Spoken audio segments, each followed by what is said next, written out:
Welcome, fellow bookworms, to Tipper's Den. My name is Whitney, and it is time for my December wrap-up. I had a great ending to the year of 2024. I read all the books I wanted to, and yeah, I'm just really happy. It was kind of a mixed bag. Like, normally I'm pretty lenient, I say, with my grading. I tend to appreciate books for what they are. But mostly 4 stars, which is fantastic. But I also had quite a few 2 stars, which isn't as common. Granted, I did read 29 books, so, with more books, there's more chances that there are going to be books I just didn't particularly like. But I started off with 25 official books. I then had 2 rollovers, and then I also had 2 extras as well. But yeah, an amazing month. I always do 24 days of Bookmas in December. So I wrap up 24 books and then I unwrap them and read that book that day, or at least start it that day. Because obviously some books take more than one day to read. And so, there would be like, I'd unwrap a book and then I'd finish it up the next day and then start that wrapped book. If you're interested in my thoughts that are a little bit fresher and more in depth, I did do my 24 day of Bookmas video, so there's 3 parts to that, and I'll link the playlist down below. That way, if you just want a little bit more in-depth thoughts, you can go check those out, because they're a little bit fresher and everything like that. But let's go ahead and talk about the stats. So I ended up reading 29 books, like I said. All of those were physical. I didn't have any digital or any audiobooks. My page count was 8,100, which is crazy. Fiction, I read 23 fiction. I had 6 nonfiction, 6 rereads. My top moods were lighthearted, emotional, and funny. And then genres, again, these overlap.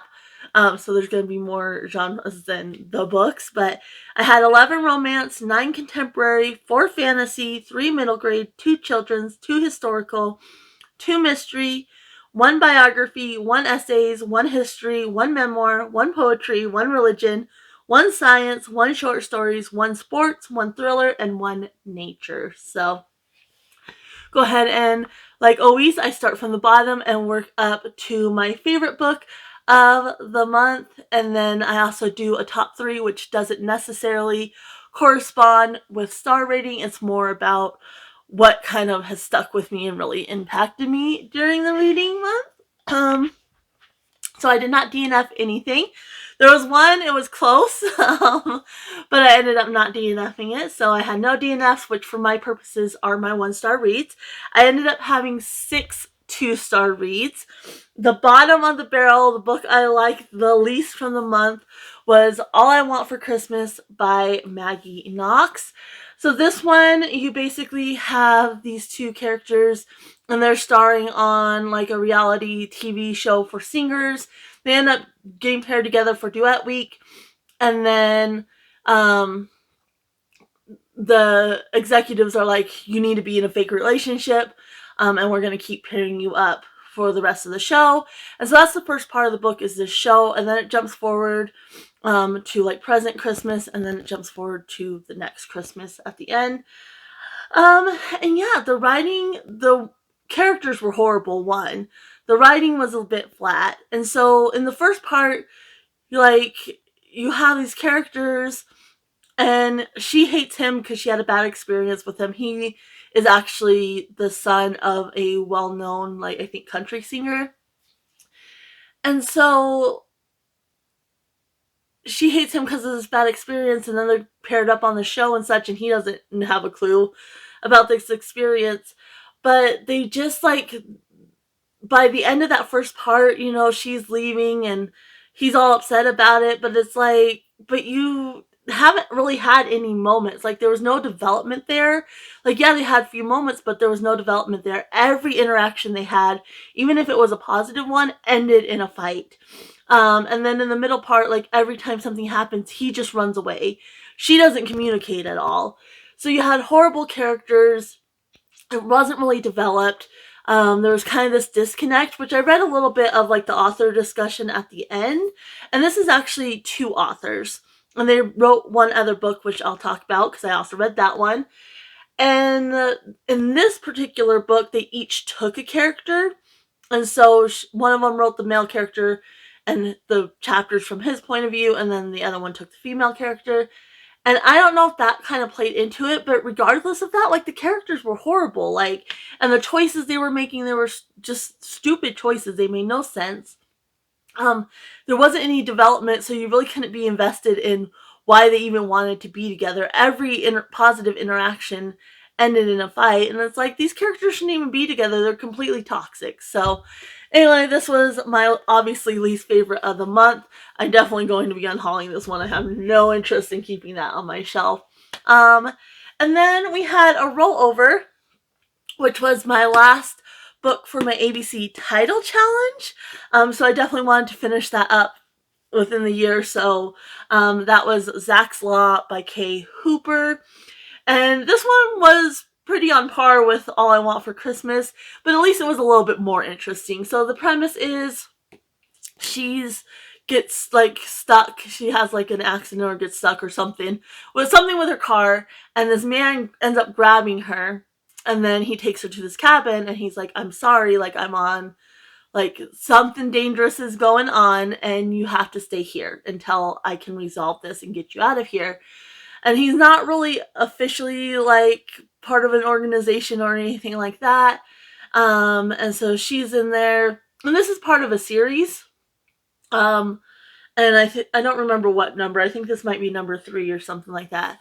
But so basically it's like forced proximity, very kind of insta-lovey, which in and of itself I don't mind. But it's just, I don't know, the way the characters were, I didn't really like them together. She was very much, she's never been with a man before. And she's determined, and then his whole experience, like, the reason he does it, he got burned before when he was on a mission, and he rescued this girl, and they slept together, and then she completely, like, once they were back in the real world, like, I don't know you, like, I don't want anything to do with you. So he has trauma from that, and so he he doesn't want to get involved with her, especially knowing that she's never been with a man. He's worried it's going to happen again. And yeah, just when people who don't like romance think of romance, this is the book they think of, just really ridiculous, really over the top. And so yeah, but basically he's in this cabin, they're trying to catch this guy, and there's the main dude from the, like, what the series is called, I think. He kind of runs, like, he has this group of people and he keeps like pulling them in on these missions that are extremely dangerous. And so yeah, he's just like trying to catch this guy, but this guy's very elusive.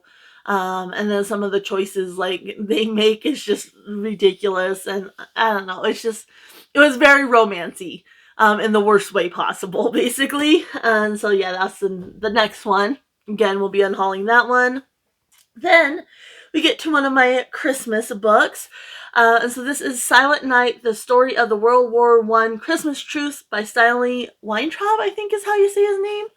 And this one, it wasn't horrible, like the content. It was just very dry and very repetitive. And the dryness of it, because it is a nonfiction and it's based on the World War I too, the dryness of it in and of itself wasn't necessarily a problem. Like, it made it hard to read. But I think if you're kind of a history buff, you would really enjoy that aspect. But it was the repetitiveness combined with that. Like, he was taking snippets from like letters people had and such, and it has pictures as well. But he would basically take a snippet, kind of talk on that, and then, kind of go off, and then he would have another snippet from another letter, and basically repeat the whole thing, and he would do different regiments, so, they're doing the exact same thing. I don't know how many times the Germans were putting up their trees and singing carols and, calling back and forth with the people, and then they met up to get gifts, like, over and over. It was a 170-page book, but it felt like a 500-page book. Like, it took be much longer to read than it should have. The ending is kind of like a what if, that truce had actually ended the war? What would the, going forward, like with World War II even, like what would that have looked like? That was pretty interesting. But it was really repetitive. I think if it had been organized a little bit better, it would have been a little bit more enjoyable. So there's that one. Then we have this one, We'll Always Have Christmas by Jenny Hale. I love everything about the premise of this was great. The writing wasn't so great. It was very overly descriptive, which again, sometimes I enjoyed that, but in this case, it just didn't work. It like bogged down the book. And again, the characters just weren't very likable. So the whole premise is you have, what's her name? Noelle. And she ends up getting fired from her job. It was like a corporate takeover and they fired everybody. So she had always planned on eventually taking over her Graham's bakery. So she's like, I'll go back home.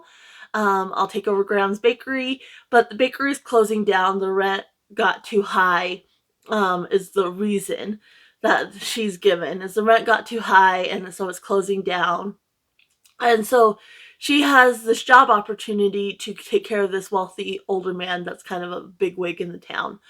And she learns that the grandson is the one who owns the property of the bakery. And so just go ahead and take the job. It's a good opportunity for you, yada, yada. So she goes and she starts taking care of this old man. Well, there's kind of a rumor, not a rumor, but him and his grandson, Alex, don't get along. And it's because there was another woman way back when before, excuse me, before the grandfather met the grandmother, there was another woman. And so she's kind of talking to the grandfather, getting to know him, and kind of unraveling the mystery. The grandma has Alzheimer's, so she's in a home. The grandfather doesn't want to go visit her because it hurts too much, and the grandson doesn't want to take him to visit her, and just has a hard time going too, and so she's basically all alone in this home. Yeah, it's a whole thing.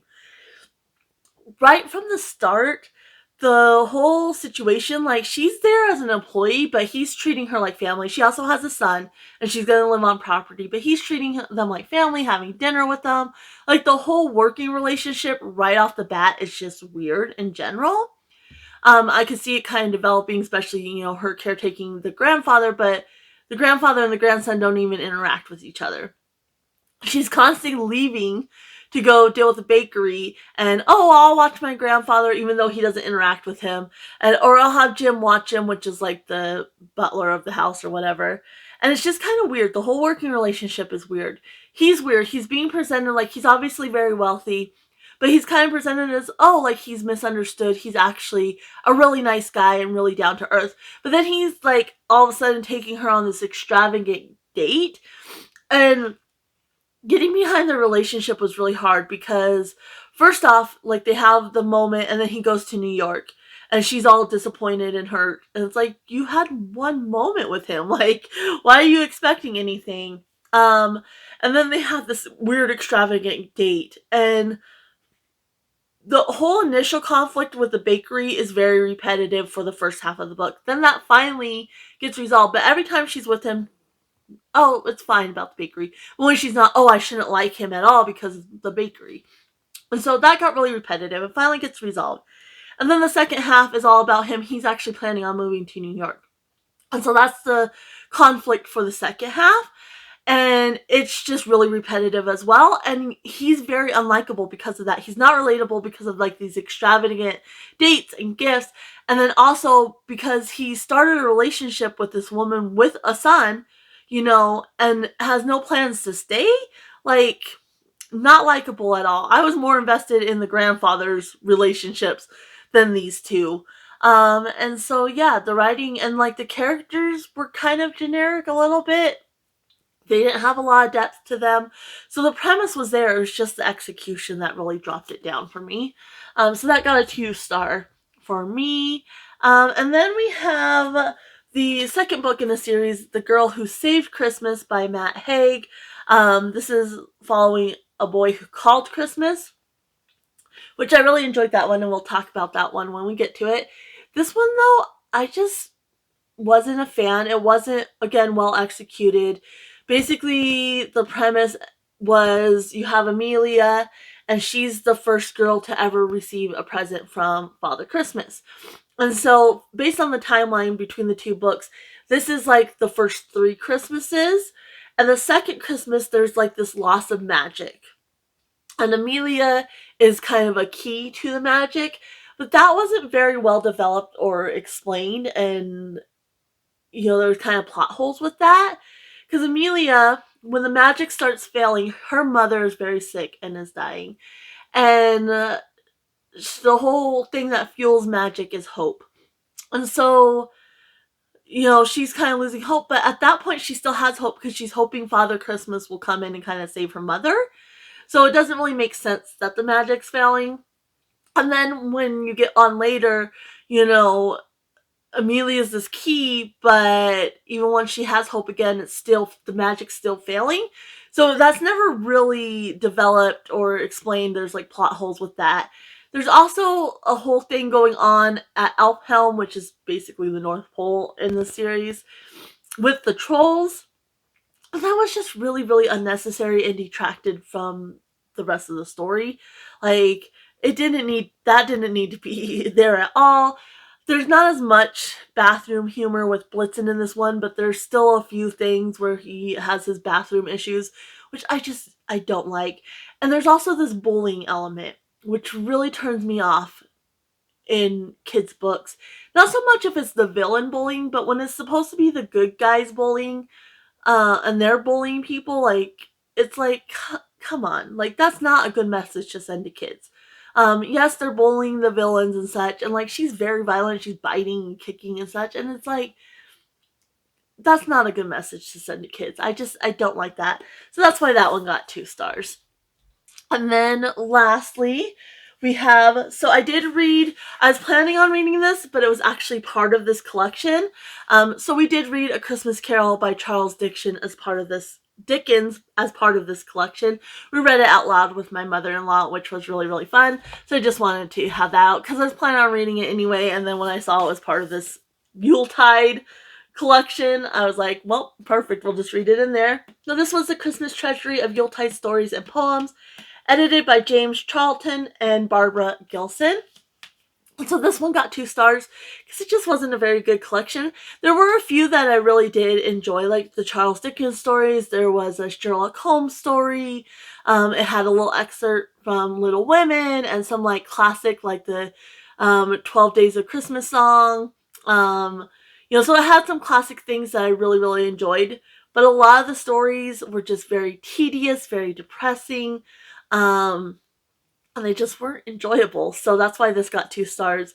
As an overall collection, like the majority of them I didn't really enjoy, or they didn't make sense. But there were some classic stories that are included in this that I did enjoy. So there is that one. Then let's see, we had 3 stars. And so the first one there is The Cat Who Came for Christmas by Cleveland Amory. This one was okay. He very much, like, he had the cat, like, talking and would, like, ask permission for him to do stuff and asked him what he wanted his name to be and just made him very human-like, which I didn't particularly enjoy. And the humor in here, I just didn't find it funny, honestly. So I think if you're into that type of humor, you might enjoy this more than I did. But overall, actually, because it was written, I think, in 1987 or something like that. And really, it wasn't that dated, which I was surprised by. I thought it would be a lot more dated. Yeah, 1987. And it really wasn't that dated. And so the whole premise is, you have Cleveland Amory, and he's like an animal rights activist. And so he gets contacted because nobody else is available to go rescue this cat. And so he ends up taking it back to his home, and then he decides he wants to keep it. And just completely feral, like, wild cat. And it follows this cat and Amory's whole first year together. So from Christmas back to Christmas. Past that, it's not really a Christmas story, and just kind of, getting the cat used to him and like traveling with the cat and just different kind of stories with this cat over that year. But I just didn't find the humor funny. And I don't like I like humanize I can't think of the word right now. But I like humanized animals in fiction books, but nonfiction, like I hate that aspect of it. So that's why that one got 3 stars. Then we had the first book of the month, which was Silver Bells by Luanne Rice. This was actually a reread for me, but I didn't remember it at all. Because I had read this back when I first got it, like years, like when early 20s maybe, 2004. So I actually would have been a teenager still at that point. Um, and so I didn't remember it at all. But basically, the premise is you have this tree farmer, and every year he's from Canada, and every year he brings his trees down to New York and sells them. His wife dies, and so he starts bringing his children. And at 16, his son decides he wants to stay in New York. He doesn't want to go back to Canada. His father gets upset. They get into kind of a fight, and his son runs off and runs away. So this is following the next year when he's back. He's back trying to find his son, looking for him. And then you have his love interest, this woman, and she lost her husband 3 years ago. And he's told her, every Christmas, look for a sign from me. So she's very, like, always looking for signs from him, not very much in the Christmas spirit at all. And then her life kind of intertwines with the Christmas tree farmer. And yeah, it was okay. Um, I did enjoy it overall.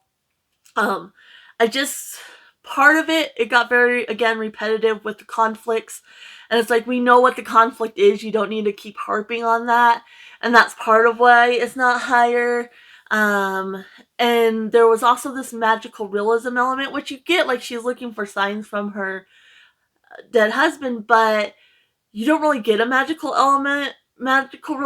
realism element other than, just she's looking for signs, and then all of a sudden it's like wham, it hit you in one part and then there's nothing.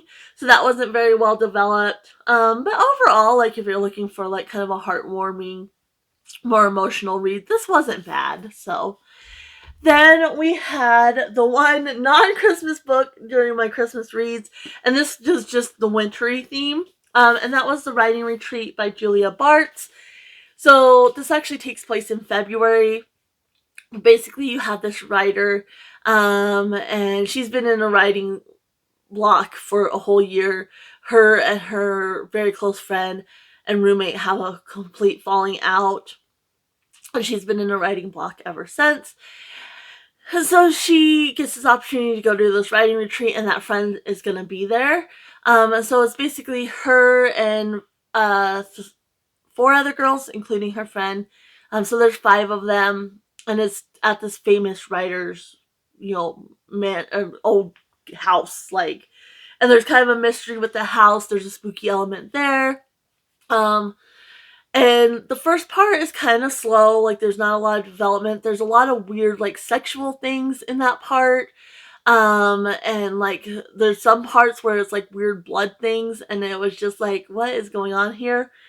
And I like the excerpts because you do get excerpts of the story that the main character is writing, which I really like that because it's about the house and the mystery of the house, which I really enjoyed. Then the second half, something happens and it turns more thrillery type, and that was more enjoyable.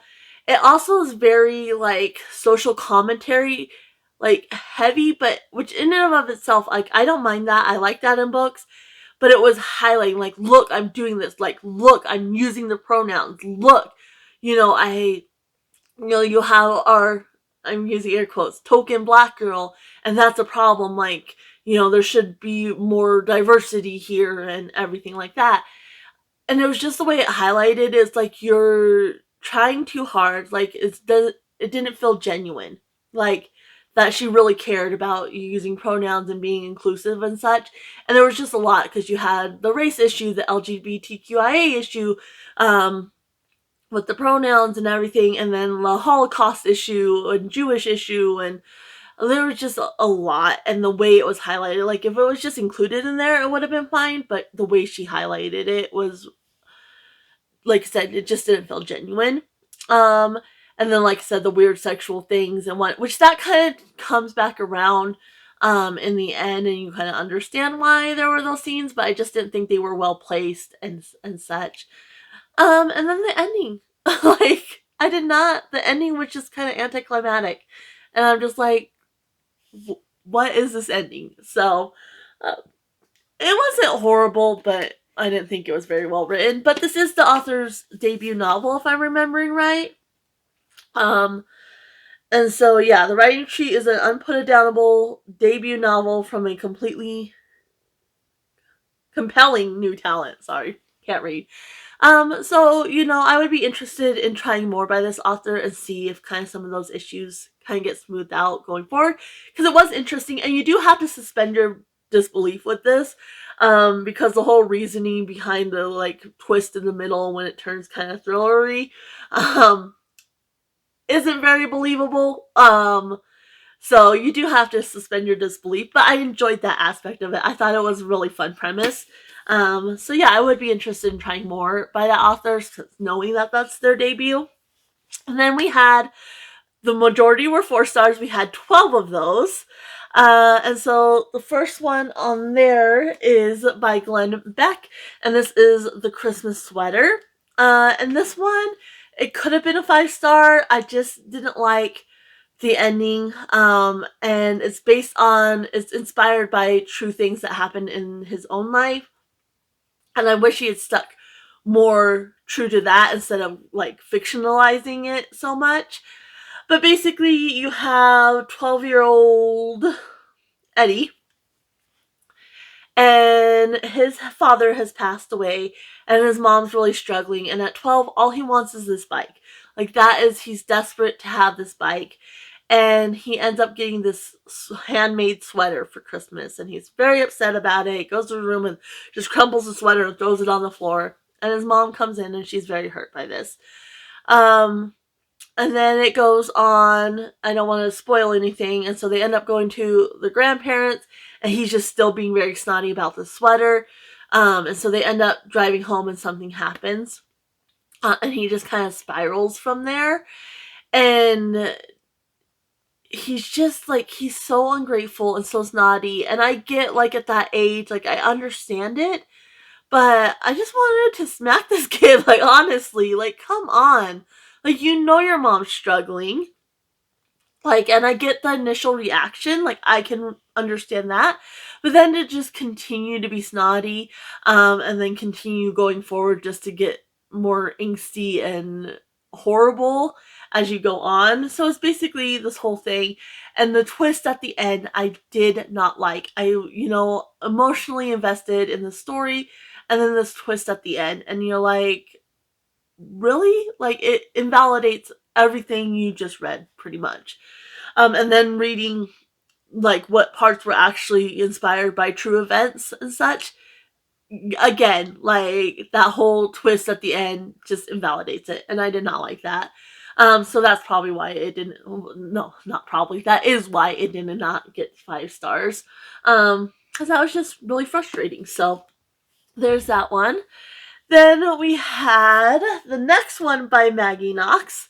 And this one, writing-wise, was actually more of a 3-star, but it has a trope I particularly enjoy, so my enjoyment of it gave it that extra star. And that's the Holiday Swap, again by Maggie Knox. So the trope is the twin swap, which I absolutely love in, like, Christmas movies or movies in general. I love the twin swap. It does it for me. I did like the characters in this one. They were pretty flat. The writing, the plot points were flat, and the characters were flat. The writing is not the greatest in these, but overall, the characters were pretty enjoyable. The setting was enjoyable, so I like that it had the baking element. So basically, you have one twin, and she's in LA, and she has this baking show that she's a host of.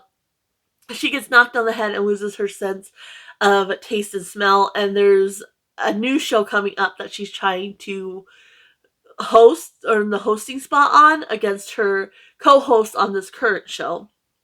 And so she's like, I can't do my job with no taste and smell. So she calls her twin, who's in this small town a little bit, I think, north of LA, somewhere a little bit away from LA, but not too far away.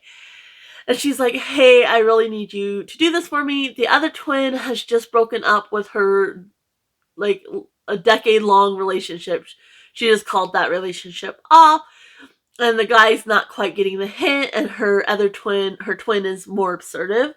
And so she's like, yeah, and then you can, like, here's the situation here. Like, if you can just, really get it through his head that this is over, that would be great.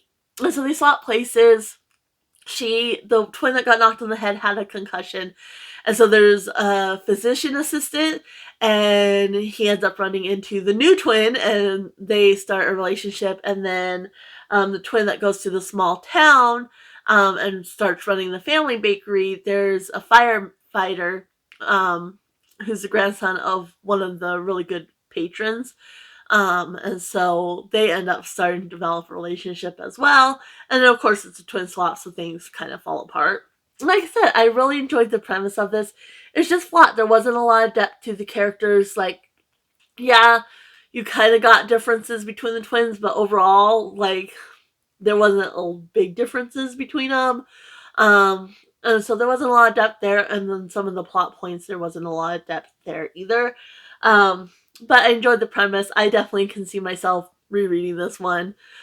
So writing was more 3-star, but enjoyment was definitely a 4-star for me.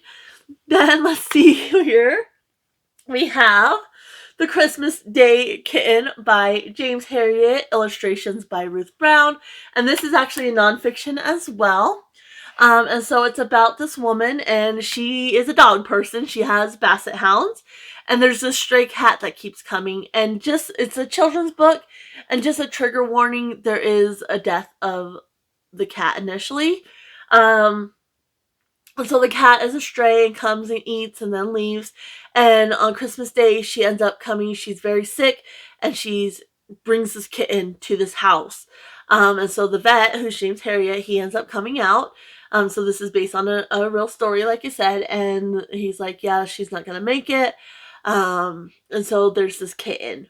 And so the woman, who's a dog person, ends up deciding to keep this kitten.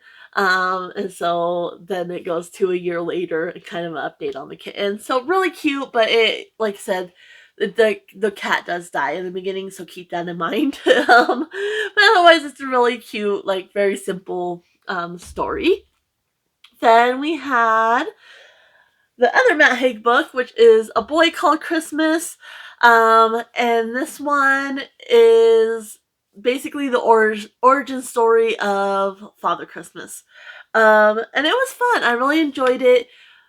There's the bathroom humor again with Blitzen that I don't like. Like, I get children find bathroom humor funny.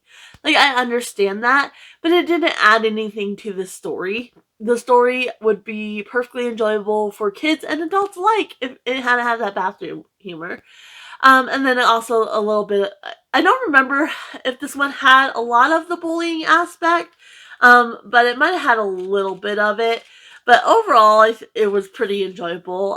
There's just something about Matt Haig. Like, I read a couple of his adult books, and I enjoy them, but there's just kind of this disconnect for me that I never fully love them. So kind of the same here, but it is an enjoyable story. You get that Father Christmas origin story. So basically Nicholas, his father ends up leaving, trying to earn some money, and he's staying with his aunt, who's just horrible to him, and his father doesn't come back. So he decides he's going to go look for him, and he ends up finding Elfhelm, and then other things happen. There's one elf that's just, he doesn't want outsiders there. He doesn't want anybody to be happy and such. And so yes, it's a fun little story. I did enjoy it overall. There's just a few things that it didn't get 5 stars for me. So then we had another really cute one. This is The Christmas Stories by Tom Fletcher, illustrations by Shane DeVries. And this one was fun. It's like so cute. Look at the dinosaur. It's so cute. And I had a really great time with this. the reason this one didn't get 5 stars is because of the bullying aspect. Again, you have these characters that um are supposed to be the good characters and are bullying. And so I like how some of the words are like emphasized and such. It's very cute.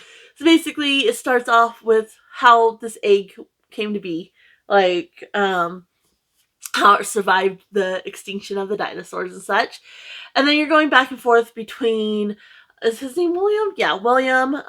And he's actually, it has disability rep, which I did not know going in. I've seen people talk about this, but nobody's mentioned it has disability rep. So it has William's in a wheelchair. And then it also has a bully who bullies William, which I liked, and I think that's a great conversation starter. But again, the non-villain people, the protagonists, Santa Claus, is name calling and bullying as well, which I don't like in children's book. I think it sends the wrong message. Other than that, though, this was fantastic. It has information about an organization called Whiz Kids at the very end, which is fun, and that's it helps children in wheelchairs. So there's information about Whiz Kids at the very end. Yeah, it was just fun. And so it's a little bit slow in the beginning because you're getting back and forth between Santa and then William, and it's going back and forth. And then the plot kind of picks up. And so it's really cute. I love the dinosaur. There's a hunter who initially wants a reindeer, like he's hunted all these magical creatures, and he wants a reindeer head for his wall, and then he sees the dinosaur. And so they're having to kind of save the dinosaur and figure things out. And it's really adorable. I just wish it didn't have that name calling / bullying element from the good characters. So there's that one. And then let's see here. Then we have The Christmas Hope by Donna VanLiere. And this one is actually the third in the series. I read the first one. I reread it this year, and I'll talk about that in a little bit. I have not read the second one. But basically, the premise of the series, in the first one, you have a little boy and his mom's dying, and he wants to buy her this pair of shoes. And then there's this man who's just a workaholic, completely disconnected from his family. On Christmas Eve, he's scrambling, trying to get some gifts because he hasn't bought anything and he doesn't even know what to get. And he sees that little boy. And so in this one, you're following a completely different couple, but that little boy from the first book plays a part in this one. And so in this one, you have, let's see here, Patricia and Mark. And Patricia is a social worker, and their marriage is kind of just on the brink. And she ends up bringing this little girl. They haven't had a really happy Christmas in quite a while. And she ends up bringing this little girl because basically, unless you're approved foster parents, the social workers have to, if there's not a foster family available, they have to take the children to this orphanage. And she drives up and she's just like, I just can't do it. And so she ends up bringing this child home, even though it's against the rules. And they end up falling in love with this child. Christmas is happy once more. They're doing Christmas things. Their marriage, they're starting to actually talk to each other and bond a little bit.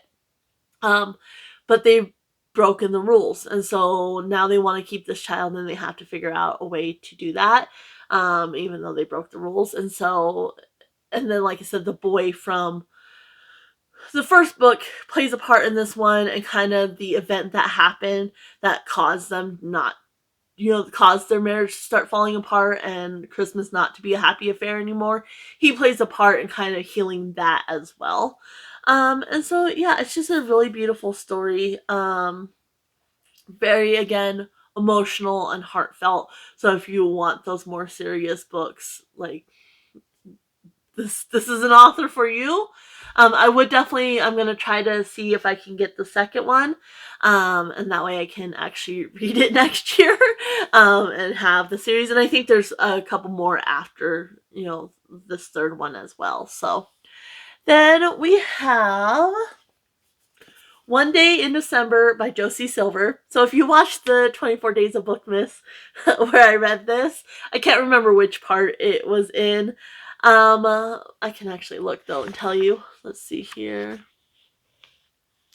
So it was in the second part is when I read this one. And at first, I did not like this one. I did not like it. The main male character is horrible. He doesn't deserve any woman. So basically the premise is you have our main character and she's on a bus and she's looking out the window and she makes eye contact with this guy. And she just knows that that's her soulmate. Then the bus drives off and he's out there, she's on the bus. And so she spends the whole next year looking for this guy, cannot find him. And then her very, very close friend and roommate is excited to introduce her to our main character to her new boyfriend. And it turns out that it's the guy. So you have this love triangle thing. And it spans like 10 years, I think. Just shy of 10 years. And like I said, in the beginning, some of the choices the characters make, it's just like, no. But you could see that really happening, especially on our main female character, Lori. Sorry, I'll get the name. I think Sarah is that, yeah. So Lori's our main female character, Sarah's the friend, and then Jack is the one who's dating Sarah, who's her soulmate. And they're kind of like, beating around the bush. Like she mentions at one point, like, hey, like there was one time I made this eye contact with this cute boy, while I was on a bus and just kind of testing the waters to see, and he acts like he has no clue, even though he does. And so they kind of beat him around the bush like that, and it's just like bad timing. And then she ends up moving on, and it's kind of like he wants his cake and eat it too situation. So he's with Sarah, but he doesn't want Lori to move on, and be happy essentially. And so that's really frustrating. And then I really like how, so at the beginning I didn't and the way he's treating Lori's boyfriend and such, I just did not like him. And then it's just he's horrible. He doesn't deserve Sarah or Lori. Come on now. And I really didn't like him. And then as the story progressed, they kind of go their separate ways, and that's when I really started to enjoy the story. And like I said, the beginning part, I could see I would have liked it more if he was more likable and he didn't behave like an asshole. I think I would have enjoyed it more in the beginning. But by the end, and the way Sarah's role in them kind of coming together, I ended up really, really enjoying it. And so it obviously got 5 stars. So there's that one. And then let's see here. Or no, it got 4 stars. Sorry, I'm still on 4 stars. I don't know what I'm doing. So it got 4 stars. This one got 4 stars. Yeah, I got confused. So yeah, 4 stars, and it was mainly because he was so dislikable in the beginning that dropped it down. Then we have a Prairie Christmas collection. So this has 9 historical romances. You have Take Me Home by Tracy Bateman, One Wintry Night by Pamela Griffin, Image of Love by Joanne A. Grote, The Christmas Necklace by Maren Linger, A Christmas Gift of Love by Darlene Mindrup, God Jewel by Tracy Peterson, Circle of Blessings by Deborah Rainey, Christmas Cake by Janet Spaeth, and Colder Than Ice by Jill Stengel. And so I read the first 3 last Christmas, and I decided I just wanted to start over because I didn't really remember them that well, and so I started over. And I ended up reading all of them. If you want more of what they're about, definitely, again, check out the 24 Days of Bookmas, because I do go into depth about each little story. And this one would have been part 3 that has all the different stories as I read them during that section. And overall, I really enjoyed this. It is a Christian historical romance, so keep that in mind.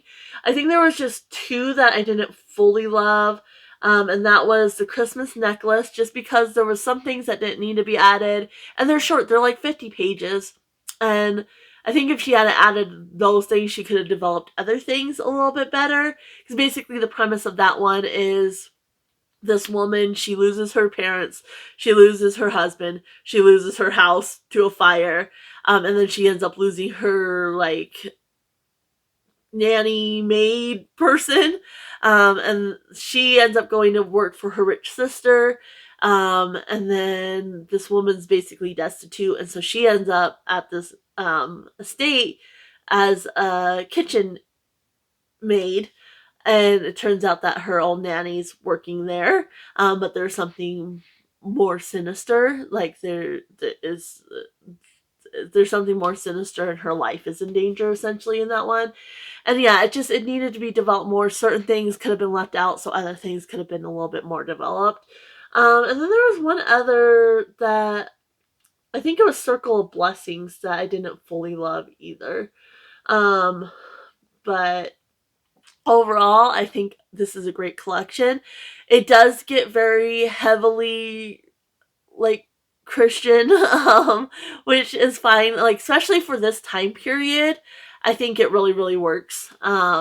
And so it's not as obnoxious as it could be because this time period it makes sense. Most people were very Christian, very invested in God. So, yeah, overall, this is a great little collection if you like historical Christian romance. So, there's that one. Then we have the other one, and that's The Christmas Shoes by Donna VanLiere. And this one is a reread for me. And I love the song that this is based on. So there's a song called The Christmas Shoes by New Song. It's right there. And I love that song. I've always loved that song. And so when I saw this at a thrift store, I was like, heck yeah. And so I have read it before. The reason this isn't a 5-star for me is because the transitions aren't very smooth. And they're a little bit confusing because it jumps from, I already mentioned the guy who is just a workaholic and very disconnected from his family. His point of view is told from first person. And then you have the little boy and that family, his father and his mother and such. The mom's dying, and you have their point of view, which is told from third person. And then you also have the little boy's teacher, which when I first read it, I really enjoyed that teacher point of view. But this time, I was like, that was actually quite unnecessary. But the transitions between the point of view, it's like, instead of like different chapters, you have this like sometimes it's even a paragraph that it just changes into a different point of view and it takes you a moment. It's like, so the transitions aren't very clear. And then the timeline. So at the end, it kind of jumps forward and his children are now having babies and such. And then the only time it mentions like the year is in the beginning. He's going to visit a grave and it's the year 2000, and then it's 1985 when the events of the book take place. And then, like I said, he jumps forward and he's talking about his children having babies and such, and then it goes back to the year 2000. And so those timeline jumps, where it's not mentioning the year, are very confusing as well. But again, just so it's heart-wrenching, especially the point of view from like the mom and such. Like, it is so heart-wrenching. Like, I absolutely love this book. It's just, like I said, those transitions aren't very smooth. So, then we have another reread, and that's The Cat Who Came Back for Christmas by Julia Romp. And so this one is about this mom, and she has an autistic son, and just really struggling. Like, it starts from his birth and kind of goes through, and she's just really struggling with him. And she ends up, they rescue this cat, and her son really connects with this cat.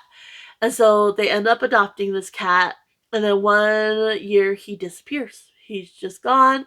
It's kind of implied, she doesn't know for sure, but there's this neighbor who really disliked her son and this cat, and he kind of made some comments, and then the cat disappeared while they went on this trip.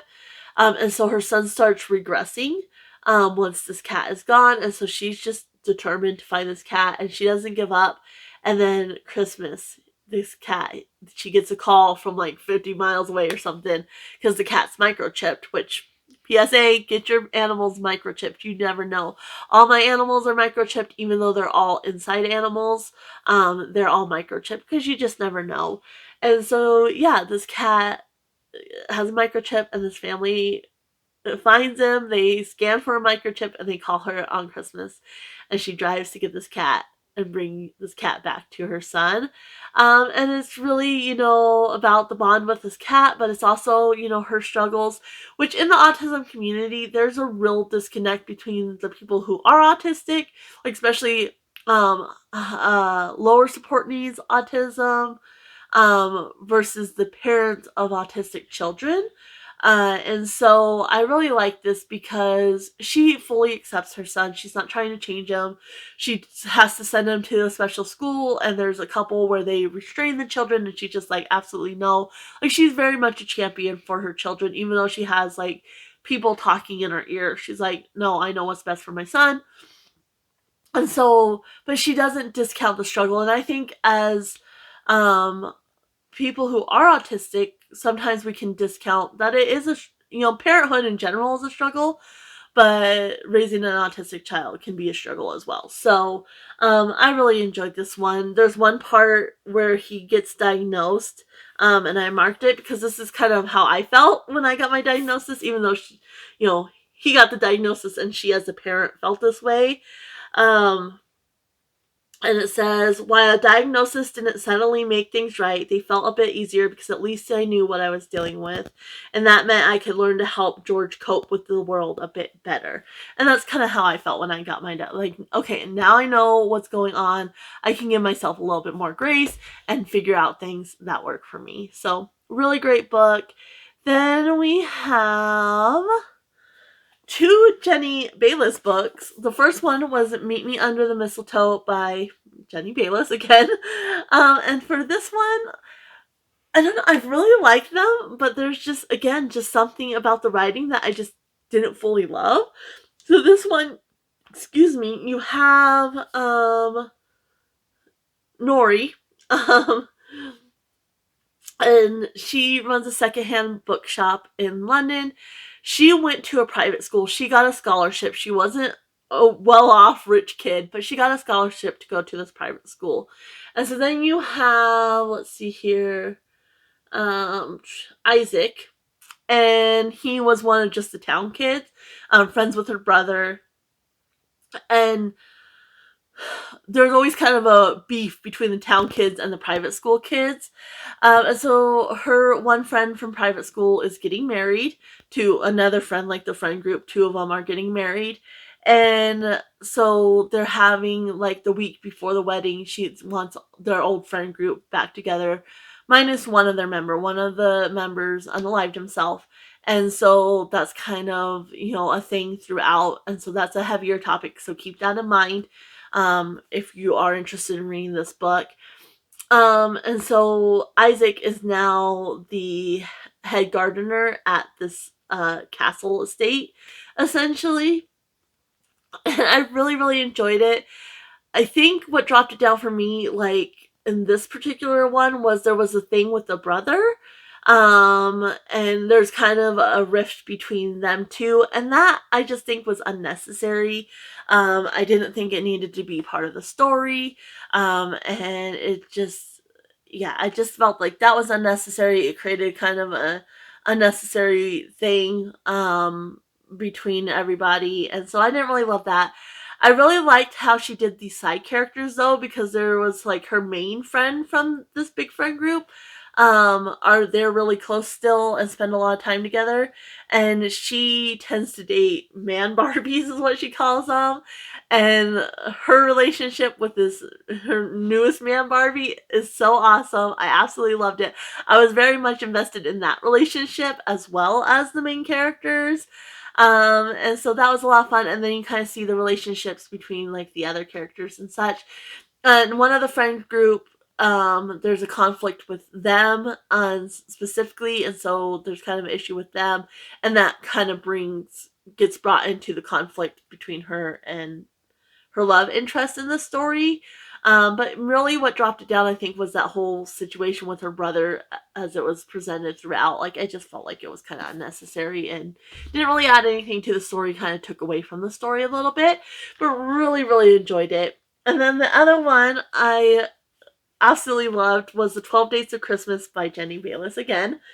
And this one, the only reason it was not a 5-star was the conflict between the two main characters. So basically you have Kate and her friend Matt.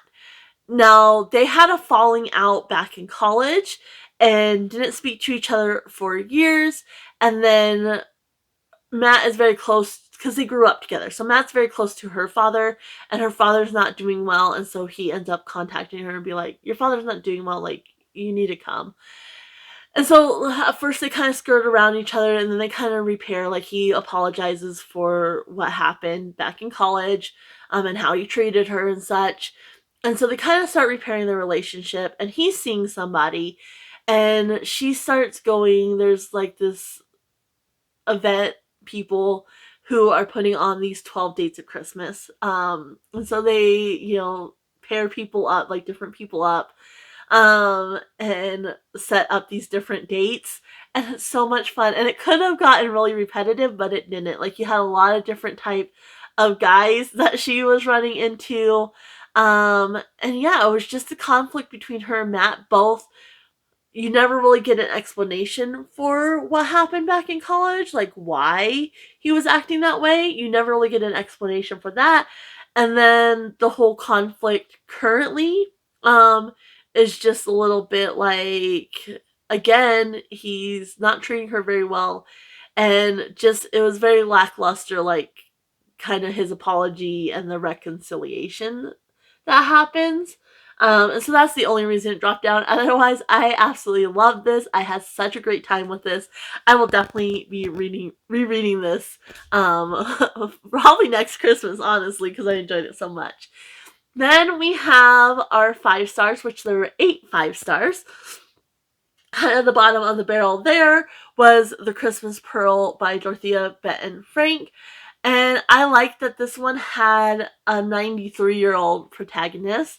It was very kind of nostalgic. Like, she's very nostalgic for like her old Christmases and such.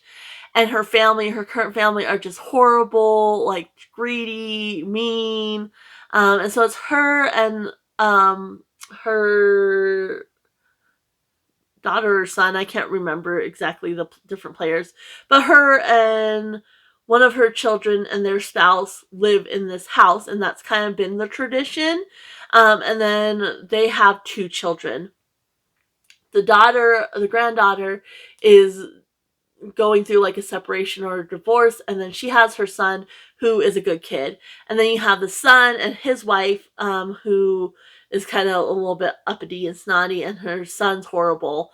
And then their daughter is a spoiled brat.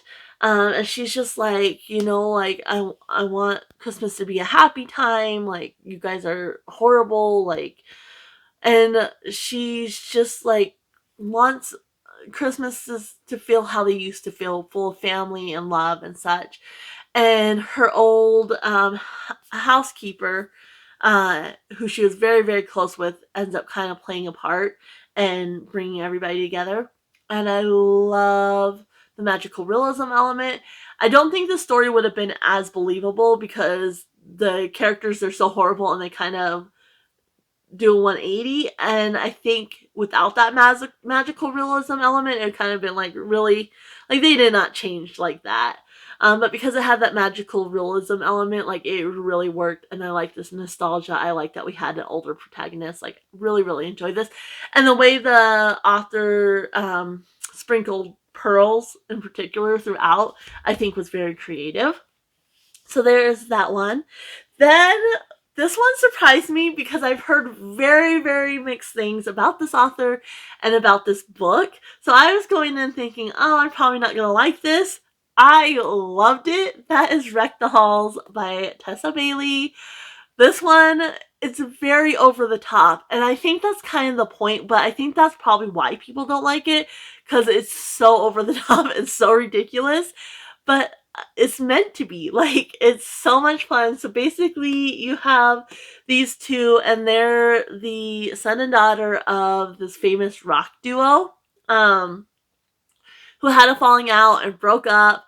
And so they've never really met, but their lives are very similar and how they're treated and such, except he gets treated like the golden boy and she gets treated kind of like a pariah. And he never thought that was fair, so he does speak out. Like, they meet once when they're 16, and he kind of speaks out against how she's treated, and she just falls in love. And so she's had this major crush on him since they've been 16, and they never really have any more contact. And then there's this person who's trying to get a reunion and kind of sets them up together to try to pull off this reunion. And it's a reality TV show, and oh, it's so fun. Like I said, it is over the top, but it's meant to be. It's not meant to be realistic or anything like that. And I just had a fantastic time. Like, I loved everything about this. I loved the characters. I loved them together. The way he really kind of built her up. If it was just him by himself, or maybe with another character, I probably wouldn't have liked him as much.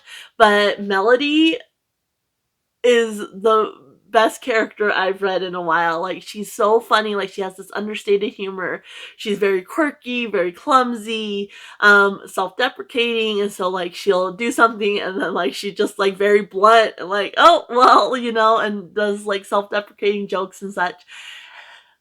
I love this. I absolutely love this. I cannot wait to read more by this author and see how much I enjoy their other works. So there's that one. Then we had, this was for my genre-a-thon, which I'm doing another year of genre-a-thon, but it will be my last year doing it. I'll probably still try to, do different genres, like pull from my prompts for the past 3 years and do different genres going forward. But this will be my last year. But for this past December, I did just read a holiday book. And I did Letters from Father Christmas by J.R.R. Tolkien. And it was edited by Bailey Tolkien.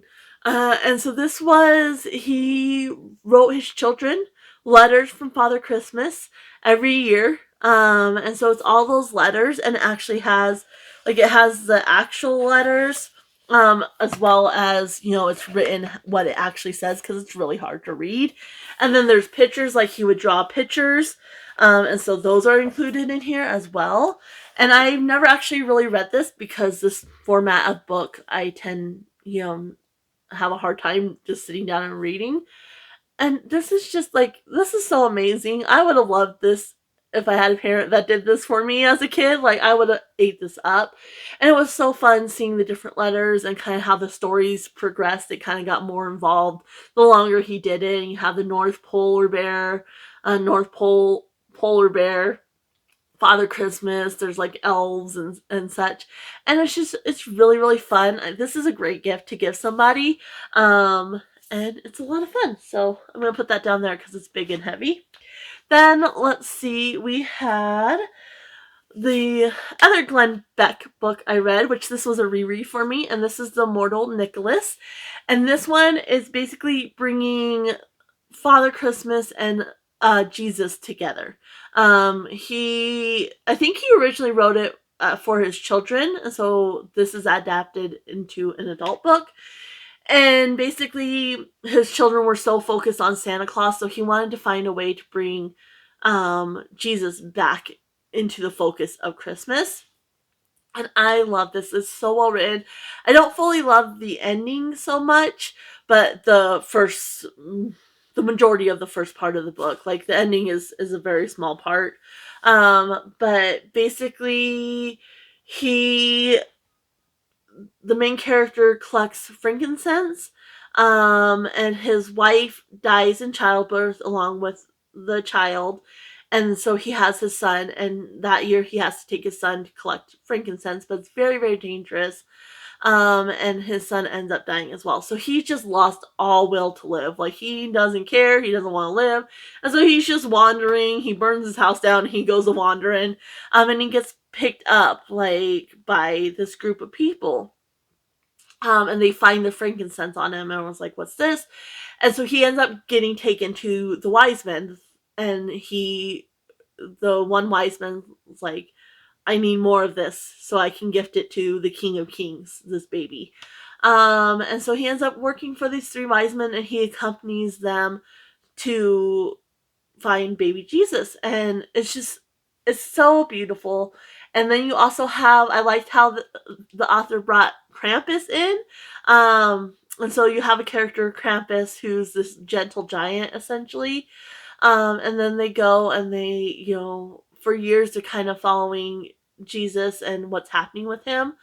Um, until the crucifixion and such. And then again, he ends up kind of just losing hope and whatnot. And he kind of is off by himself. And there's magical realism here as well. He ends up becoming immortal, and so he can't die. And so he's just off and isolated himself. And then this little shepherd boy ends up coming, and he starts telling him about Jesus. And he's like, Jesus died. And the boy's like, no, like he died, but he rose again.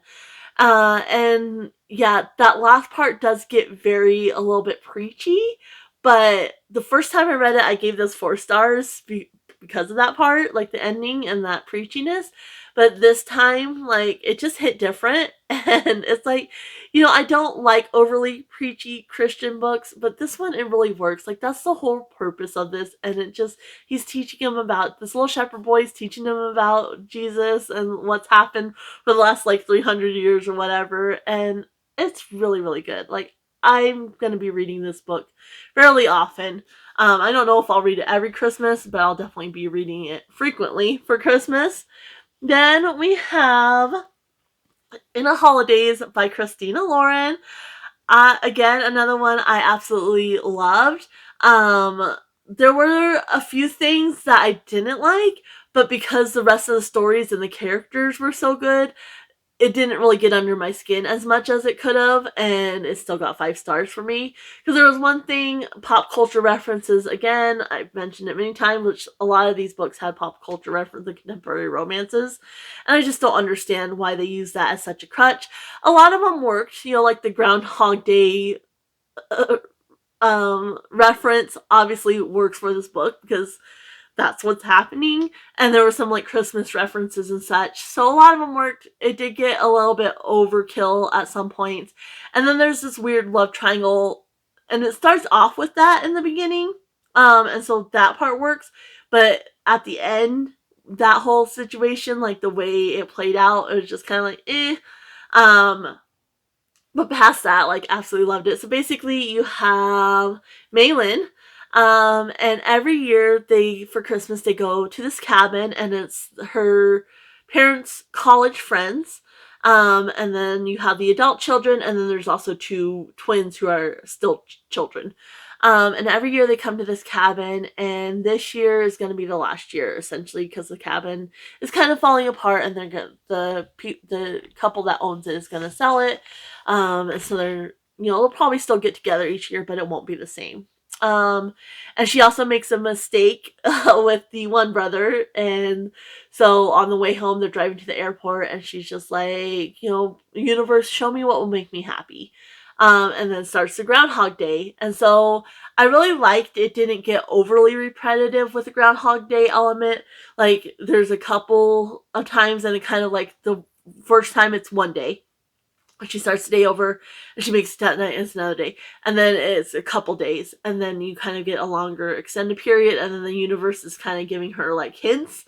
And so I really liked that it wasn't overkill with the groundhog theme. I think that was really well done. And I like the 2 characters. So it's basically the love triangle. The one brother she makes a mistake with right at the beginning, but she's actually been in love with the other brother. She's had a crush on him since she was like 13. And so she's kind of just like, you know what? If I'm going to keep living this day over, I'm going to tell him how I feel. And so they kind of develop a relationship, through these days. And yeah, it was just so much fun. I really, really loved it. I liked the characters. I liked the nostalgia because they do this every year. And so there were certain things that were just tradition. And then this time she's like, are we doing this just because it's tradition or because we enjoy it?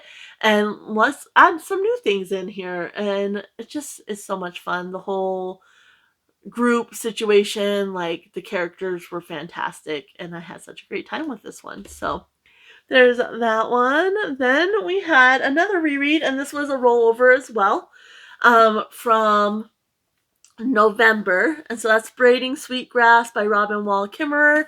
I didn't put tabs, but I did annotate it, this reread. So I read it last year, I think in September for my birthday. So in 2023 for my birthday in September, and I was like, I want to read this at Thanksgiving. Like, it's just about gratitude and uh, reciprocity. I can't say that word. I struggle with that word. And it's basically, so it's combines, it's a part memoir and reflections on her life, part Native American teaching and story, and then part ecology. And it combines all those things. And I just knew I wanted to reread it during Thanksgiving, and I really took my time with it. And so I didn't start this until after Christmas was over, and then I finished it up because I had taken my time and I still had like 180 pages left to read. And yeah, this one, it really, like, reading it, like, I have moments after I read it and I just feel at peace and like, you know what? Like, I don't need to worry about all this extra stuff. Just be thankful, for what the earth provides for my life and everything like that. And yeah, this is one I'll probably reread in the future and actually put tabs and such. But this was my first time ever annotating a book, and so I just wanted to highlight the moments. I didn't want to spend the time tabbing and making notes or anything. But next time I reread it, I will definitely be doing that. So there's that one. Then we have My Sergei, A Love Story by Ekaterina Gordieva with E.M. Swift. I reread this for the last 4 years. I've reread it every year. I read it originally as a teenager. My mom, this was her favorite pair skating team. And then she had me read this book as a teenager, and I absolutely bawled. And then when I started my booktube channel, I ended up finding it, so I've reread it the last 4 years. My mom's birthday is the 29th, so I like to read it at the end of December. I think in 2023, I actually read it. For 2022, I read it at the beginning of January, and then I read it in December at the end of 2023. So I technically read it twice in 2023, but the first time was actually for 2022. And it definitely hits different as an adult. Now I'm married, but each time I get something a little different out of it. And I just love, so it's really a coming of age story as well as a love story. Obviously her and Sergei very much grew up together. And so that plays a part in it. But initially, like, she's kind of all alone. Like, their relationship is strictly as on the ice, and so he's off doing things with his friends, and she's kind of on her own. There's a 4-year age gap, so when you're, a teenager and such, that's kind of a big age gap. So I think they started skating together when she was 11 and he was, what, 15? And so that's kind of a big age gap. And then, obviously as they get older, like, that age gap lessens. And so yeah, it's, them being paired together, then becoming friends, then becoming lovers, and then, becoming parents and everything like that. And he dies, on he's 28 when he dies, I think, of a sudden heart attack. And it's so, I love reading it each year. I get something a little different, but it's very much a coming of age, and then you get a little glimpse into the sport as well, and then kind of their love story and whatnot. And I just never get old, never get tired of this one.